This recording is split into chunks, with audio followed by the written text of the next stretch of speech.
हाल ही में जम्मू कश्मीर में हुए आतंकी हमला ने ना सिर्फ जम्मू कश्मीर को बल्कि पूरे हिंदुस्तान को झकझोर के रख दिया है। यह घटना पुलवामा हमला के बाद सबसे बड़ी घटना है। इसी तरह की घटना 2018 ईस्वी में पुलवामा हमला के दिन हुआ था।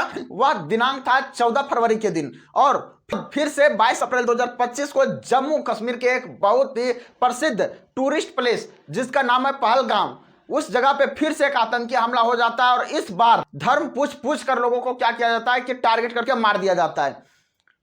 पिछला बार तो जाति वगैरह कुछ नहीं देखा गया था, लेकिन इस बार की जो घटना है वो सिर्फ धर्म के आधार पर हुआ है। अगर मुस्लिम है तो उन्हें छोड़ दिया गया, अगर हिंदू है तो उन्हें वहीं से उड़ा दिया गया है। अब कुछ लोगों का कहना होगा कि हिंदू सभी मुस्लिम खुद को क्यों नहीं बताया जान सुरक्षित बचाने के लिए, तो इसका भी जवाब सुन लीजिए। इस घटना में यहां तक की जानकारी आई है कि वहां सिर्फ मुंह से कह देने से नहीं लोग मानता था आतंकी, सिर्फ मुंह से कह देने से आतंकी नहीं मान लेता था कि आप हिंदू हो या मुस्लिम हो।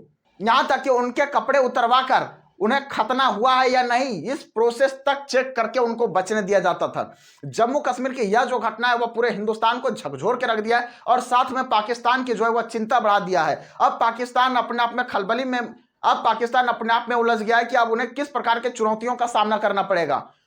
या तो हिंदुस्तान से युद्ध का सामना करना पड़ेगा, या किसी एयर स्ट्राइक का सामना करना पड़ेगा, या अन्य सैनिक ऑपरेशन का सामना करना पड़ेगा, डायरेक्ट युद्ध का सामना करना पड़ेगा। इस घटना में कुल 27 लोगों की जान जाने की खबर अभी तक आ रही है। यह घटना जम्मू कश्मीर के पहलगाम की है। इस गांव में क्या है कि काफी सुंदर दृश्य है, जिससे टूरिस्ट लोग क्या करते हैं, काफी ज्यादा अट्रैक्ट होते हैं। और प्राकृतिक सौंदर्य को, कश्मीर ऐसे भी प्राकृतिक सौंदर्य के लिए प्रसिद्ध है। प्राकृतिक सौंदर्य को देखने के लिए देश के अलग अलग कोने से लोग आते हैं, यहाँ तक कि विदेशों से भी वहां पे आते हैं। और जब से 376 हटा है तब से टूरिस्ट वहां पे क्या हुआ है कि काफी इजाफा हुआ है, और इजाफा होने के कारण से वहां की अर्थव्यवस्था काफी बूस्टअप मिली है, जिससे राज्य की स्थिति काफी अच्छी चल रही थी। लेकिन फिर से आतंकवादियों ने दिल दहला दिया, पाकिस्तान की इकोनॉमी को पूरा तरह से जम्मू कश्मीर की इकोनॉमी को पूरी तरह से ले डूबा है। तस्वीर में आप लोगों को एक महिला रोती हुई दिखाई दे रही है। इनके पति को आतंकवादियों द्वारा मार दिया गया। जब इनका कहना था मुझे भी मार दो, इनको इसलिए छोड़ दिया गया क्योंकि आतंकवादियों का कहना है जाओ तुम अपने देश के प्रधानमंत्री नरेंद्र मोदी को संदेश दे दो कि जो करना है वो कर ले, यहां कभी भी 376 नहीं हट सकता, आतंकवादी नहीं हट सकता। और यह जो महिला जम्मू कश्मीर गई थी अपने पति के साथ घूमने के लिए, वे अपने बच्चे से वादा किया था कि अगर तुम टॉप करते हो तो मैं तुम्हें जम्मू कश्मीर ले जाऊंगा घुमाने के लिए, और वही वादे को पूरा करने के लिए निकला था। लेकिन वादे पूरे ना हो सके, लेकिन और बच्चों के ऊपर से पिता की साया जरूर चली गई। चलिए कोई बात नहीं। अब आप लोगों को क्या लगता है कि भारत हाथ पर हाथ धरे रह जाएगा, या तो पाकिस्तान को जल्दी जवाब दे दिया जाएगा इसके बदले में? हालांकि मेरे ओपिनियन के अनुसार हमारे देश में अभी मोदी है, इन्हें लेट लगेगी लेकिन ये जवाब देकर रहेंगे, चाहे जिस तरह से दे। ये पाकिस्तान ही समझेगा कि उन्हें किस तरह से जवाब मिल रहा है, पहला बात।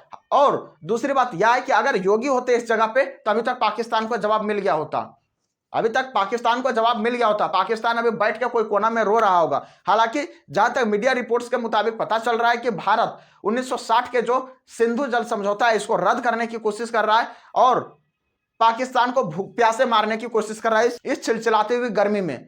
लेकिन मैं अपने देश की सरकार से साफ साफ कहना चाहता हूं कि इस तरह से सिंधु जल समझौता रोक देने से, या तो कोई अन्य चीजों को आयात निर्यात के रोक देने से हमारे देश के नागरिक जो अपने जान गंवाए हैं उनकी आत्मा को कभी शांति मिल नहीं सकती।